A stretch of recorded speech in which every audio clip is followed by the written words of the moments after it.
Selamat datang di channel Novel Official. Sebelum kalian mendengarkan novel Pesona Pujaan Hati, jangan lupa like, share, and subscribe. Kalau tidak ku sentil jantung kalian. Hehehehe. Tanpa lama-lama lagi langsung saja kita masuk di alur cerita novelnya. Bab 1821. Mendengar Nanako, Charlie langsung menjawab, "Katakan saja. Jika aku bisa, aku akan setuju." Nanako ragu-ragu sejenak, melihatnya dengan penuh harap, dan berkata dengan serius, "Aku ingin Charlie Kun tidak buru-buru pergi. Menunda kepergianku." Charlie sedikit terpana, dan tanpa sadar bertanya, "Berapa lama itu tidak terburu-buru?" "Sejujurnya, saya berencana untuk kembali ke China malam ini. Pesawat menunggu di Osaka." Kelopak mata Nanako terasa panas. Dia sedikit menurunkan kelopak matanya dan berkata dengan lembut, Ini tergantung pada jadwalmu. Jika waktunya ketat, bisa tunda beberapa jam." Nanako buru-buru menambahkan, "Jangan salah paham Charlie Kun. Alasan utamanya adalah sekarang ayah dan Tanaka-san terluka parah dan dirawat di rumah sakit. Dan bibiku tidak hanya sibuk dengan urusan luar keluarga, tapi juga sibuk mengurus mereka. Dan aku sedikit bingung sekarang. Aku tidak tahu harus mulai dari mana. Aku ingin Charlie Kun tinggal bersamaku beberapa jam lagi." Charlie berpikir sejenak, lalu mengangguk dan berkata, "Kalau begitu aku akan tinggal sampai sakit. Karena butuh waktu 4 jam untuk kembali ke Osaka." Nanako bertanya, "Apakah Charlie Kun sudah memesan penerbangan dari Osaka?" "Tidak," Charlie berkata dengan jujur.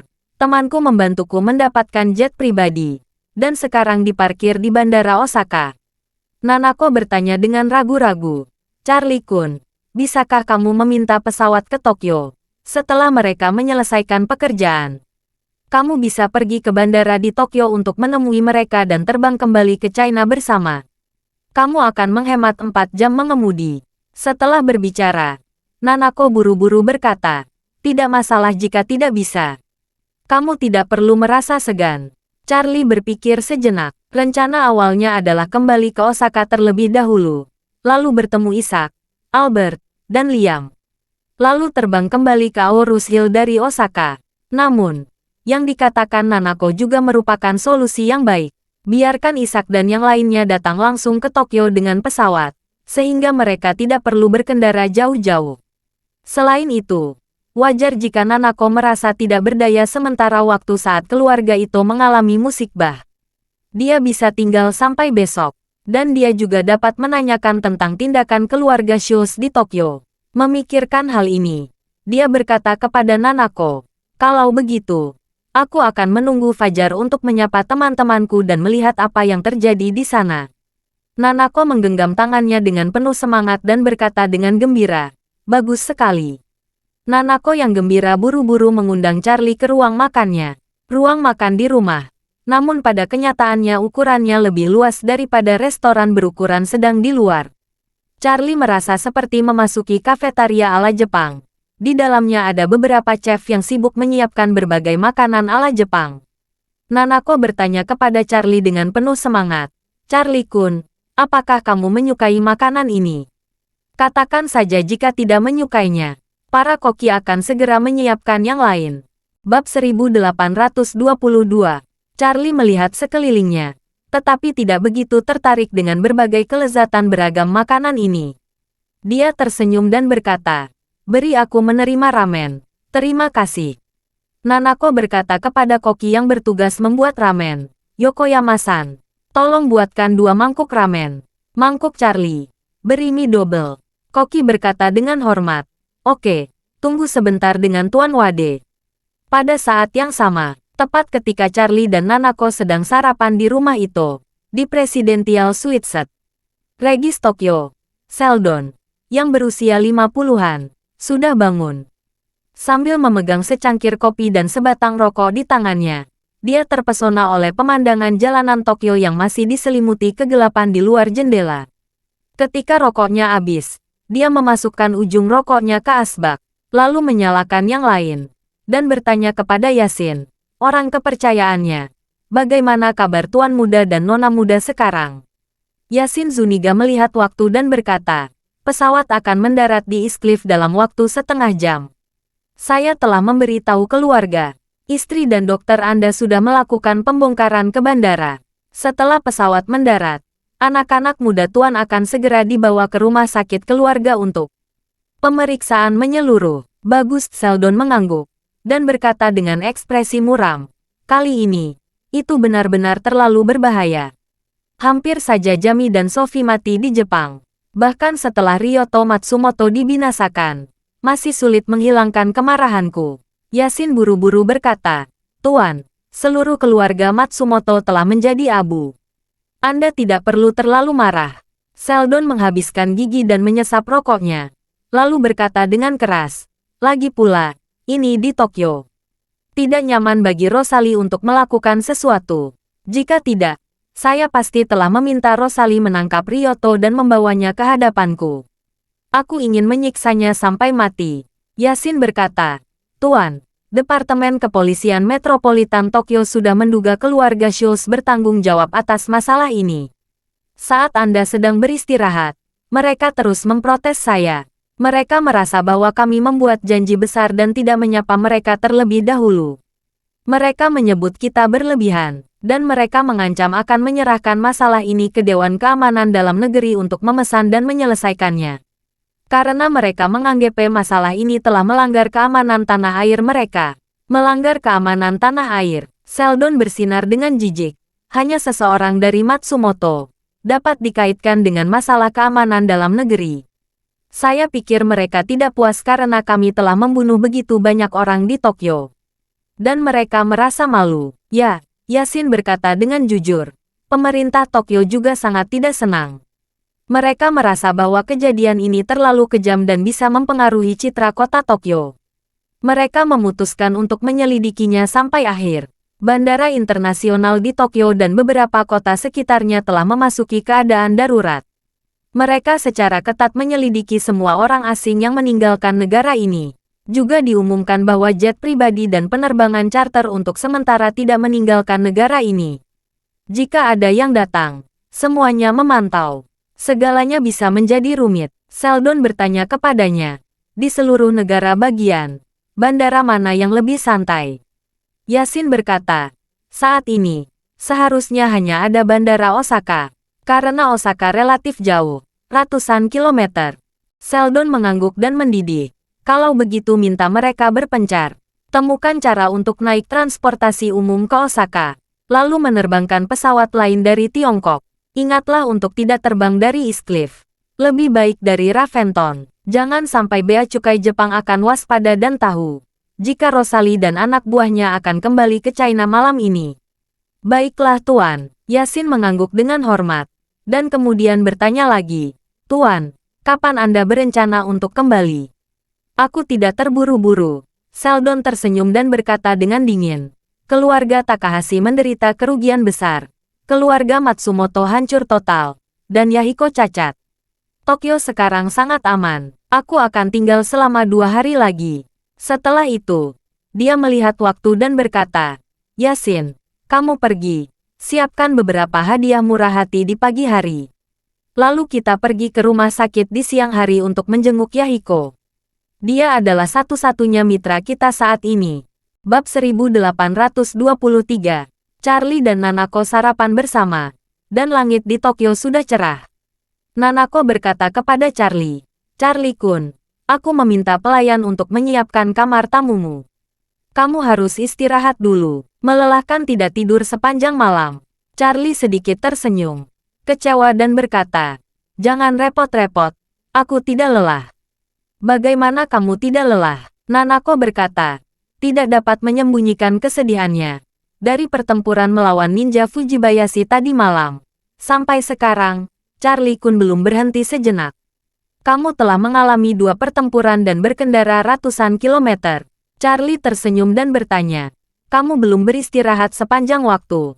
Apakah kamu merasa lelah? Ekspresi Nanako sedikit terkejut. Dia terdiam sejenak dan berkata, saya benar-benar tidak merasa lelah sama sekali. Malah saya merasakan seluruh energi tubuh saya sepertinya tidak ada habisnya. Tubuh saya dalam kondisi sangat baik. Saat dia mengatakan itu, Dia buru-buru bertanya. Charlie Kun, ini pasti efek dari obat yang kamu berikan padaku, kan? Charlie mengangguk dan berkata sambil tersenyum. Ya, selain menyembuhkan luka, obat itu juga dapat meningkatkan kemampuan dan daya tahan tubuh, sehingga orang tidak mudah lelah. Nanako menghela nafas. Obat ini benar-benar luar biasa. Jika itu menghasilkan energi, Jiuxuan Pharmaceutical Charlie Kun pasti akan menjadi perusahaan farmasi top dunia, kan? Charlie tersenyum dan berkata, obat semacam ini tidak dapat diproduksi secara massal. Ini adalah hal yang sangat langka. Obat ini ditinggalkan oleh seorang penyihir Tiongkok kuno. Jika kamu meminumnya, jumlahnya berkurang 1. Padahal, bahan obat yang dibutuhkan untuk menyempurnakan pil peremajaan ini tidak sulit didapat. Tapi kuncinya adalah obat jenis ini harus disempurnakan dengan Reiki. Reiki itu seperti energi kuat yang bisa mengubah baja padat menjadi besi cair. Jika tidak ada energi seperti itu, timbun saja tumpukan besi selama 10.000 tahun. Dan tumpukan besi itu tidak dapat diubah menjadi baja. Oleh karena itu, tidak sulit bagi Charlie untuk memperbaiki obat ini. Tetapi kemungkinan produksi massal sangat kecil.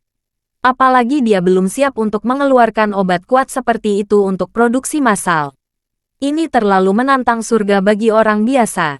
Jika dibuat dalam jumlah besar, kemungkinan akan menyebabkan dunia bergetar. Dan itu jelas bukan hal yang baik untuknya. Ketika Nanako mendengar mengatakan ini, dia merasa sedikit menyesal, dan tidak menyarankan lagi.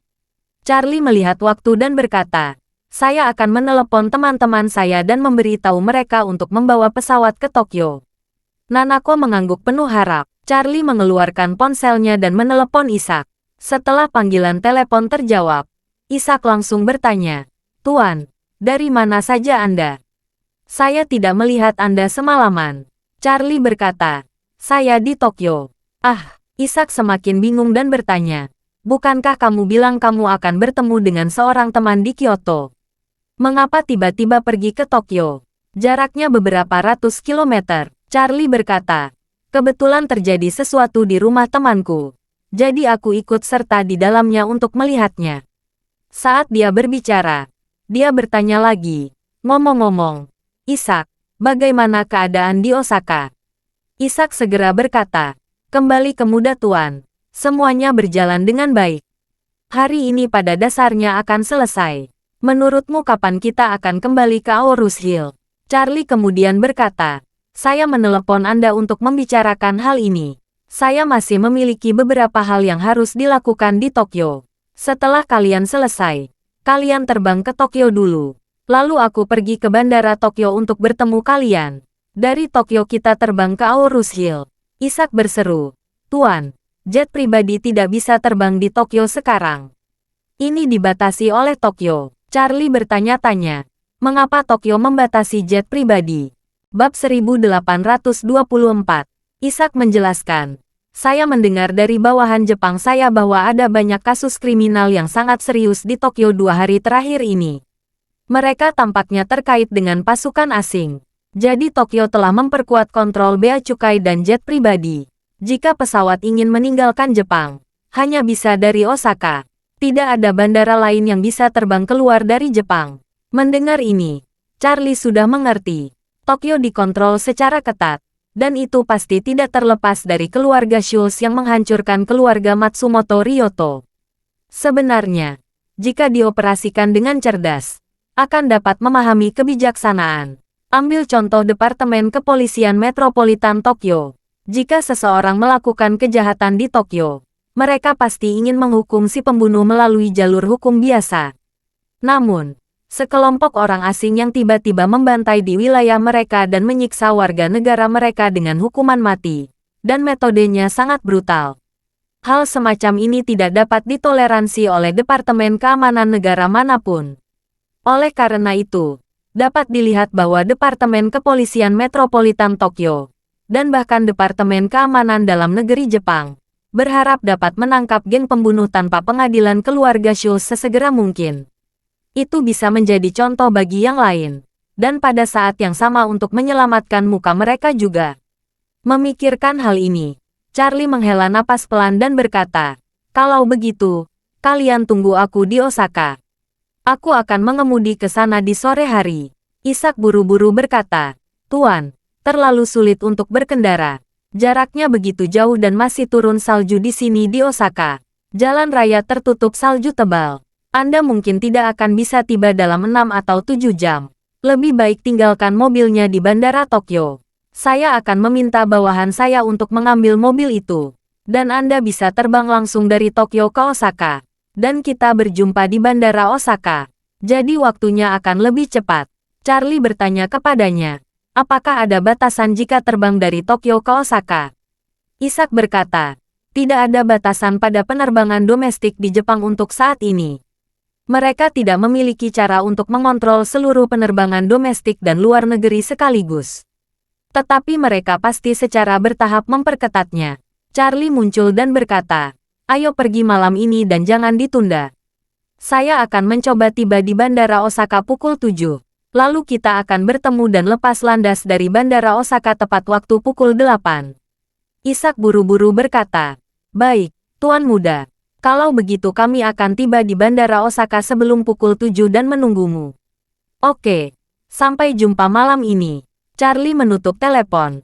Dan Nanako buru-buru bertanya, Charlie-kun, apakah ada yang berubah? Charlie mengangguk dan memberitahu Nanako tentang masalahnya. Setelah mendengarkan, Nanako berkata, kalau begitu aku akan membantu membeli tiketnya sekarang. Nanako dengan cepat mengeluarkan ponselnya dan memeriksa informasi penerbangan. Charlie-kun, ada penerbangan pukul 5.40 sore. Butuh waktu 1 jam untuk tiba di Osaka dan mendarat pukul 6.40. Tidak apa-apa, Charlie mengangguk.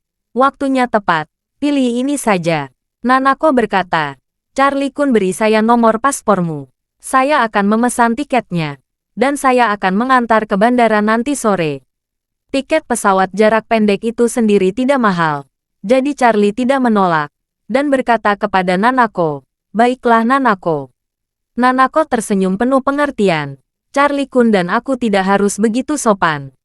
Mengatakan itu, dia mengingat sesuatu. Dan bertanya pada Charlie lagi. Ngomong-ngomong, Charlie-kun. Apakah kamu ingin membawa beberapa hadiah untuk keluargamu saat kembali malam ini? Berbelanja di Tokyo masih sangat nyaman, dan biasanya akan lebih panas di sore hari. Jika ingin berbelanja, saya akan menemani setelah makan siang. Charlie berpura-pura. Dia telah pergi selama berhari-hari. Dia harus membawa beberapa hadiah untuk istri dan ibu mertuanya. Elaine sangat menantikan oleh-oleh. Dan dia masih punya waktu untuk pergi jalan-jalan. Charlie berkata kepada Nanako, kalau begitu kamu bisa mengajakku berkeliling. Aku benar-benar tidak familiar dengan Tokyo. Nanako tersenyum dan berkata, tidak masalah. Aku akan menemani ke Ginza sore ini. Setelah dia selesai berbicara, dia teringat ayah Yahiko Ito, dan bertanya kepada Charlie, Charlie-kun, saya ingin pergi ke rumah sakit nanti siang, mengantarkan makanan untuk ayah saya. Apakah nyaman kamu ikut denganku? Charlie setuju tanpa berpikir. Oke. Kita pergi ke rumah sakit dulu, lalu pergi berbelanja. Bab 1825. Setelah sarapan, Charlie, yang tidak ada kegiatan, diajak oleh Nanako ke ruang kerja. Seperti di Kyoto, Nanako mengundang Charlie untuk duduk di tatami di kamar kerja, membakar sepiring dupa, dan menyiapkan secangkir matcha Jepang untuk Charlie.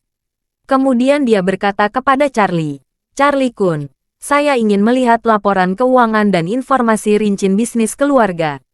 Saya harus membiasakan diri dengan keseluruhan operasi keluarga sesegera mungkin. Jika merasa bosan, beritahu aku. Charlie tidak keberatan dan berkata dengan santai, aku baik-baik saja. Kamu sibuk saja dulu. Aku akan bermain dengan ponselku sebentar. Sebenarnya, Charlie tidak suka bermain ponsel. Dia tidak seperti anak muda zaman sekarang yang selalu tak terpisahkan dengan ponsel. Alasan dia ingin memeriksa teleponnya adalah untuk mencari berita di Tokyo untuk melihat apakah dia dapat menemukan informasi yang lebih berguna. Nanako, yang sedang berbaring, bersandar di depan meja dan melihat data rahasia keluarga dengan penuh perhatian. Informasi ini semuanya sangat rahasia, tetapi dia tidak menghindar dari Charlie di sekitarnya. Charlie melihat beberapa berita lokal, Dan di antara banyak berita, satu berita menarik minatnya. Berita itu mengatakan bahwa insiden kekerasan yang relatif serius terjadi di Tokyo. Sebagai organisasi kekerasan nomor 1 di Jepang, kelompok Yamaguchi merilis pesan kepada anggotanya di seluruh negeri, menggunakan kekerasan untuk menekan kekerasan dan menggunakan kekerasan untuk menjaga sosial di Tokyo. Kelompok Yamaguchi adalah kepala geng Jepang, dan termasuk dalam 3 organisasi geng besar di dunia bersama dengan mafia Italia. Kekuatannya tidak boleh diubah. Mereka merilis pernyataan saat ini. Meskipun tidak menyebutkan nama, mereka pasti menuju ke keluarga Schultz. Kali ini, keluarga Schultz bermain agak terlalu besar, dan mereka menyinggung Yakuza, kepolisian, dan tentara nasional. Kalaupun mereka bisa lolos kali ini, jika mereka ingin datang ke Jepang untuk berbisnis di masa depan, mereka mungkin akan mendapat perhatian khusus dari pemerintah Jepang dan lembaga swadaya masyarakat. Pada saat ini, rumah keluarga Wade di East Cliff, kakek Charlie, Yeremia, memanggil seluruh keluarga Wade untuk rapat karena berita yang sama. Yeremia hari ini terlihat sangat bahagia. Sambil membolak-balik berita di tabletnya, dia berkata kepada semua orang, kali ini keluarga Schultz benar-benar membuat kekacauan. Kerja sama belum dinegosiasikan. Cucu laki-laki tertua dan cucu perempuan tertua hampir mati. Dan kali ini, seluruh Jepang telah menjadi bengkok. Sekarang, jika keluarga Schultz ingin pergi ke Jepang untuk berkembang di masa depan, saya khawatir itu akan sulit. Paman Charlie, Clayton tertawa dan berkata dengan bangga, keluarga Schultz terlalu melirik kali ini. Orang tua dari keluarga Schultz takut dia akan sangat marah sehingga dia tidak bisa makan selama 3 hari. Paman ketiga Caleb berkata dengan sedikit penyesalan. Hei, pada akhirnya, keluarga Schultz masih beruntung. Sialan. Ryoto Matsumoto telah melakukan permainan besar. Lalu mengapa pria misterius itu menyelamatkan Jami dan Sophie? Jika Jami dan Sophie meninggal di Tokyo, seluruh keluarga Schultz akan rusak parah. Mereka berdua adalah orang yang paling menonjol di generasi muda mereka. Ya, pria tua Jeremiah tidak bisa menahan diri untuk tidak menghela nafas. Meskipun Cat Van memiliki keterampilan dan keberanian, dia sudah cukup tua. Sedangkan Sheldon lebih kejam, tetapi kemampuannya masih kurang. Dia seperti badut yang melompat, tidak layak untuk ditonton sama sekali. Kalian ingat istri yang dia kejar dengan gila. Dia berkecil hati setelah ditolak oleh Curtis berkali-kali. Jadi dia memilih untuk menikah dengan Sheldon. Berbicara tentang ini, Yeremia berkata sambil menghela napas. Jika Curtis masih hidup, bahkan keluarga Schultz yang dianggap sebagai naga biru di langit, mungkin bukan lawan dari keluarga Wade. Bab 1826.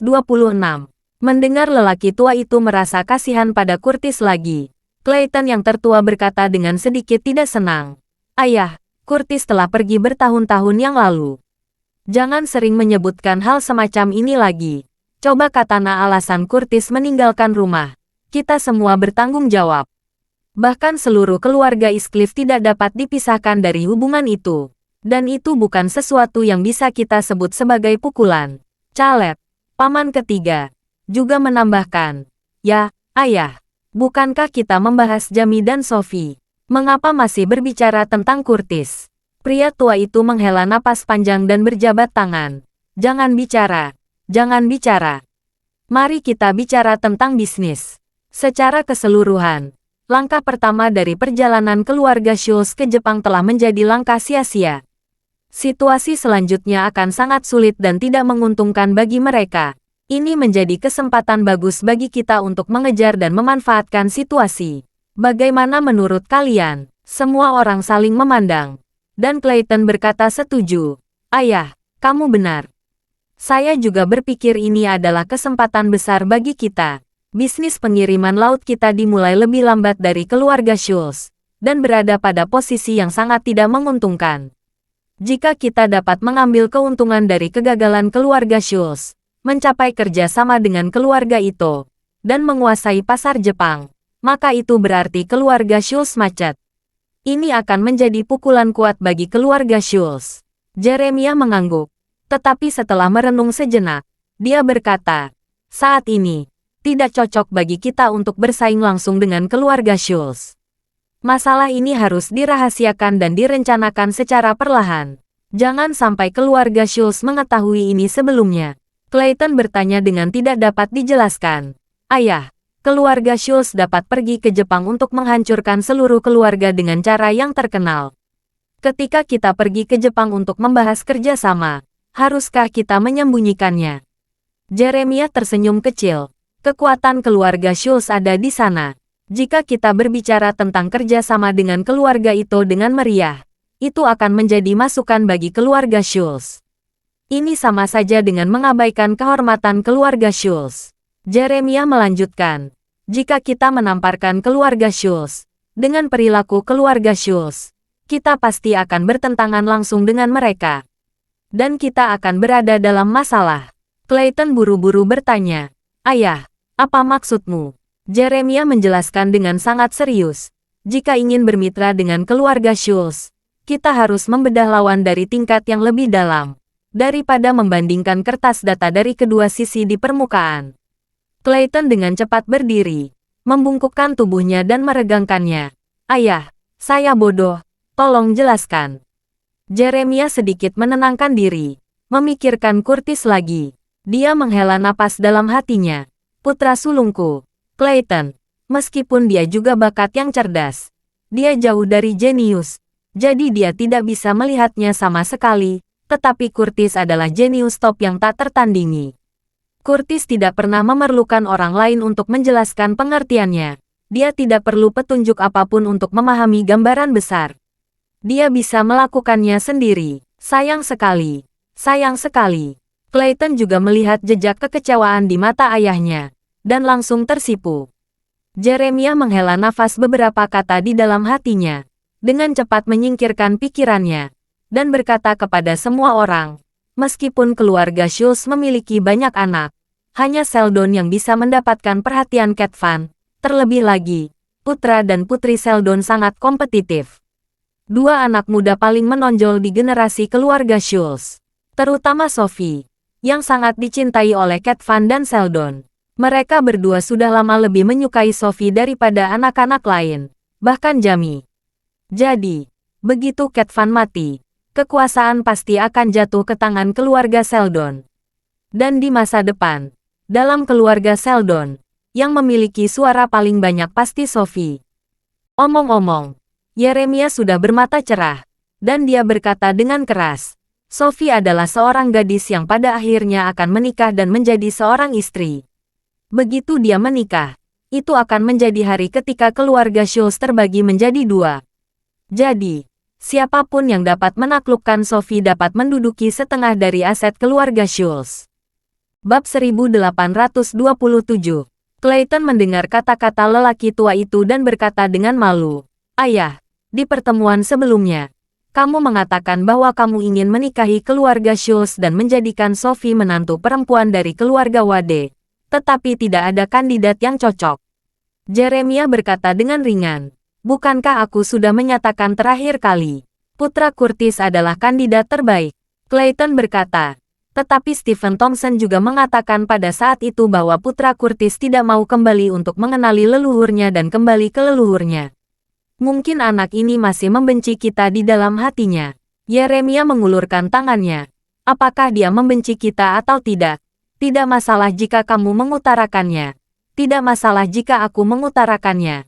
Terserah dia untuk mengutarakannya sendiri. Caleb yang lama diam di samping buru-buru bertanya, Ayah, apa maksudmu? Apakah kamu akan menemukan putra Curtis untuk kembali mengenali leluhur dan kembali ke klan? Jeremiah mengangguk. Aku punya ide ini, tapi aku belum tahu harus berbuat apa. Clayton merasakan tekanan dan ancaman besar, dan buru-buru berkata, Ayah, putra Curtis telah jauh dari rumah selama bertahun-tahun, dan dia benar-benar tidak terkendali. Tolong pikirkan lagi. Jeremiah mengulurkan tangannya. Kamu tidak perlu membujukku. Ketika saya meminta Stephen Thompson untuk membeli M Grand Group sebagai hadiah untuknya, saya benar-benar memutuskan bahwa cepat atau lambat, saya akan meminta dia kembali untuk mengenali leluhurnya dan kembali ke klan. Saya tidak punya banyak anak di keluarga Wade. Benar-benar tidak ada ikatannya dengan dedaunan yang tumbuh subur dari keluarga Schultz. Jadi pria dewasa seperti itu tidak bisa ditinggalkan. Clayton menahan napas di dalam hatinya. Tapi dia masih bertanya dengan tenang. Ayah, bagaimana jika putra Curtis tidak ingin kembali? Yeremia berkata dengan sungguh-sungguh. Orang akan berubah. Jika dia tidak ingin kembali hari ini, mungkin besok dia akan bersedia. Jika tidak ingin besok, 1 tahun, 2 tahun, 3 tahun, atau bahkan 10 tahun, maka akan selalu ada perubahan dalam pemikiran dan keinginannya. Clayton, Caleb, dan Kronos yang diam sepanjang waktu.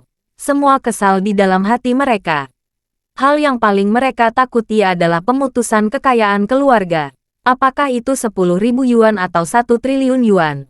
Jika dibagi 1 orang, 2 orang, 3 orang, hasilnya akan berbeda ribuan mil.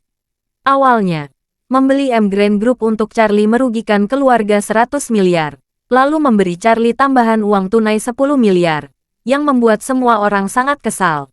Jika lelaki tua itu meninggal, ketika harta keluarga terbagi, 110 miliar itu jika dibagi rata-rata ke 3 putra, masing-masing dari mereka bisa mendapatkan setidaknya 30 miliar. Pada akhirnya, lebih dari 30 miliar terbuang sia-sia. Oleh karena itu, mereka juga sangat khawatir Charlie akan kembali ke keluarga Wade. Jeremiah tidak melihat putra atau cucunya. Dia putri melihat, Charmaine.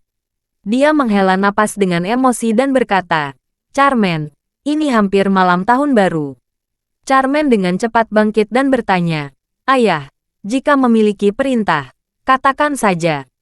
Saya akan melakukan yang terbaik. Yeremia mengangguk dan berkata, pergi ke Aurus Hill besok, temui Charlie, berkumpul baik-baik saja dengannya. Tanyakan apakah dia ingin kembali. Jika dia bersedia, undang dia sebentar di tahun baru. Charmaine buru-buru berkata, baiklah ayah. Aku akan pergi ke Aurus Hill besok. Saat dia mengatakan itu, dia teringat sesuatu dan bertanya, Ayah, Charlie sudah menikah. Jika dia ingin kembali, haruskah dia membawa istrinya untuk menemuimu? Jeremiah mengulurkan tangan dan berkata dengan jijik, bagaimana mungkin seorang wanita vulgar dari kota kelas 3 atau keluarga kelas 3 bisa masuk ke rumah keluarga Wade saya? Jika Charlie kembali, hal pertama yang harus dilakukan adalah menceraikan wanita ini.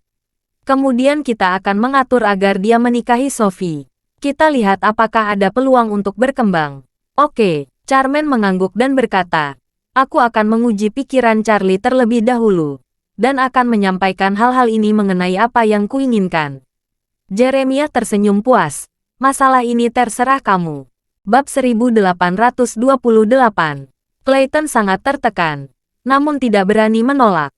Dia hanya bisa menarik kembali topik pembicaraan dan berkata, Ayah, apakah kita membahas meluaskan bisnis ke Jepang? Ayah baru saja mengatakan bahwa kita jangan sampai berkonflik langsung dengan keluarga Schultz. Jadi apa yang harus kita lakukan?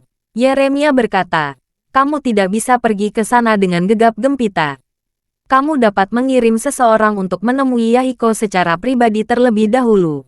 Clayton sedikit kesal, berpikir bahwa dia akan pergi ke Tokyo sendirian, dan dia harus santai. Jadi dia berinisiatif untuk bertanya, Ayah, bagaimana jika aku terbang ke Tokyo besok pagi dan bertemu Ito Yahiko? Yeremia mengangguk dan berkata, kita memang harus membicarakannya, tapi itu bukan diwakili oleh kamu.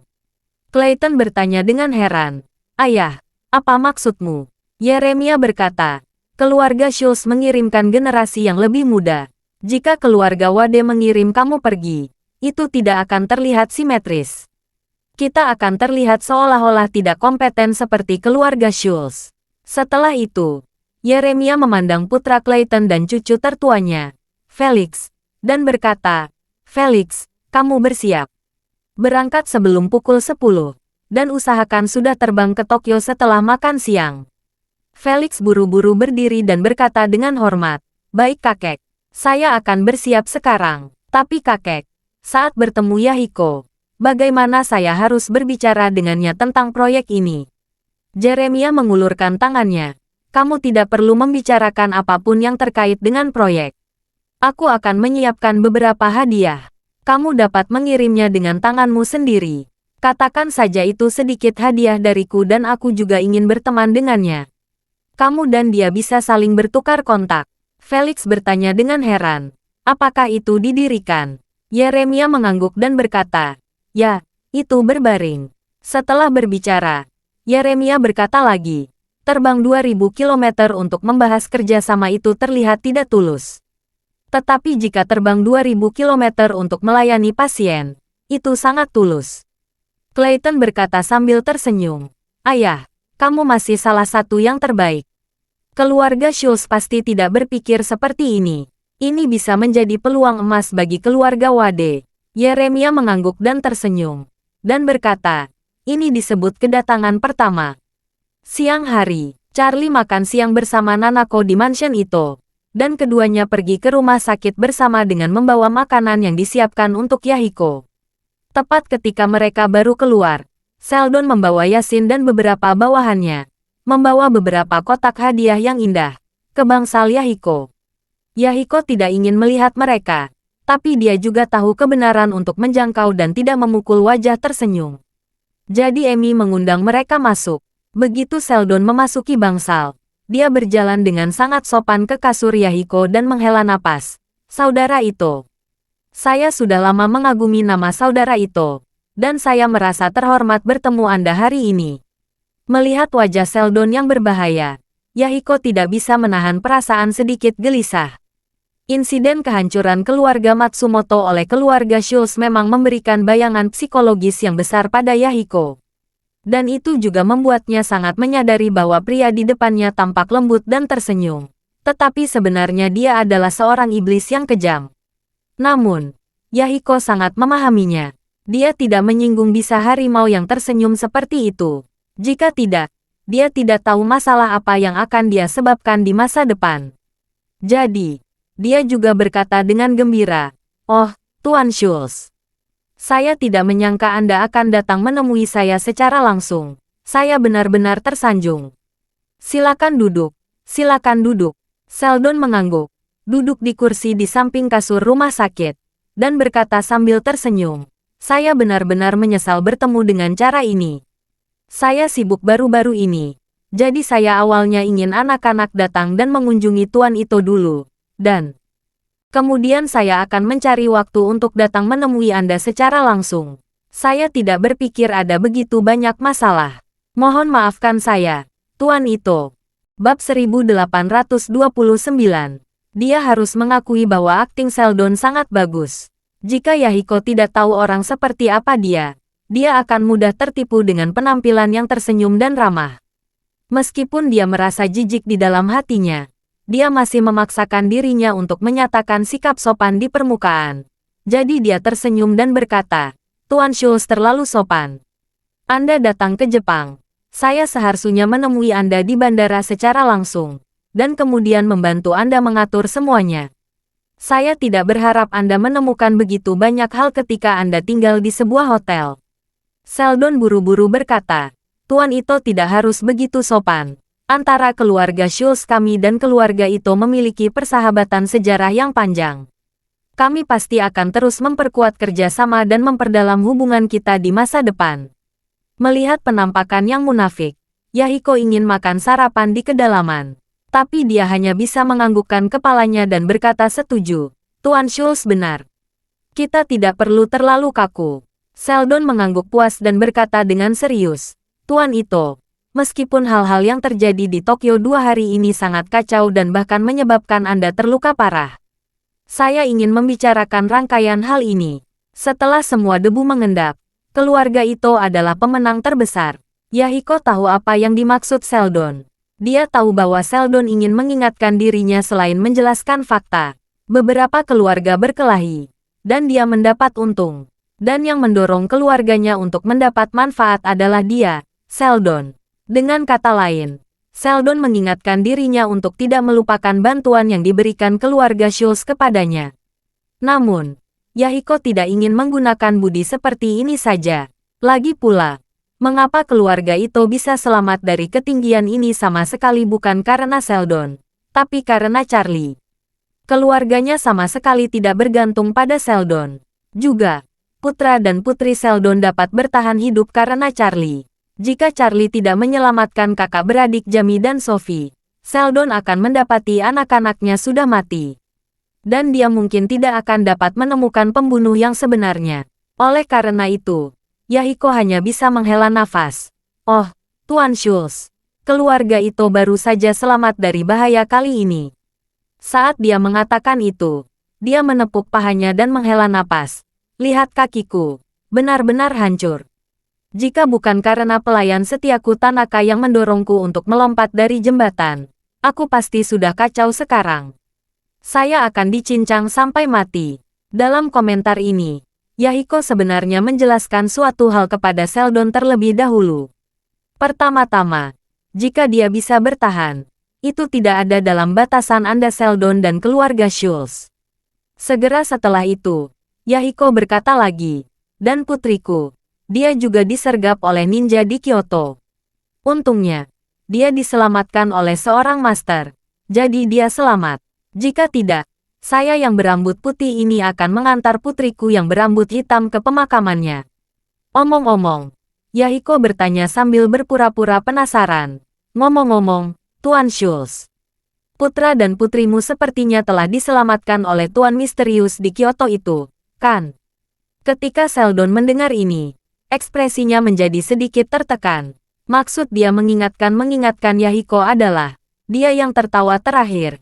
Itu karena dia membunuh Machi Takahashi dan Ryoto Matsumoto. Lebih dari setengah kredit adalah karena bantuan dirinya. Tapi dia tidak menyangka bahwa rubah tua Yahiko datang langsung dengan pidato seperti itu. Artinya sangat sederhana. Jangan katakan bahwa saya ingin berterima kasih. Itu tidak ada. Kita berdua harus berterima kasih kepada Master Misterius. Jika tidak Putri Nanako akan terbunuh. Juga putra dan putri, Jamie dan Sophie. Meskipun Sheldon menekankan, tidak mudah untuk membantah kata-kata Yahiko. Bagaimanapun, anak-anaknya memang diselamatkan oleh pria misterius itu. Dia juga sudah secara khusus bertanya kepada putra dan putri, siapa orang misterius itu? Karena dia memiliki kemampuan yang begitu kuat, dapatkah dia menggunakannya untuk dirinya sendiri? Tetapi Sophie mengatakan kepadanya bahwa pria misterius itu sama sekali tidak peduli dengan dia dan kakaknya. Dia menyelamatkan mereka berdua adalah karena untuk membantu putri Yahiko, Nanako, untuk menyingkirkan masalah yang mungkin terjadi di masa depan. Bab 1830. Menyelamatkan mereka berdua hanyalah kebetulan. Satu-satunya petunjuk adalah bahwa dia seharusnya orang Cina. Selain itu diketahui, tidak ada lagi informasi yang bisa. Awalnya, Sheldon ingin Rosalie memeriksa petunjuk dan detail orang itu. Tapi sekarang Departemen Kepolisian Metropolitan Tokyo, Departemen Luar Negeri Jepang, dan Departemen Keamanan Dalam Negeri semua ingin menangkap orang-orang dari keluarga Schultz yang membunuh keluarga Matsumoto. Jadi dia harus melupakan ide ini dan meminta Rosalie kembali ke China terlebih dahulu untuk menghindari tertangkap oleh pemerintah Jepang.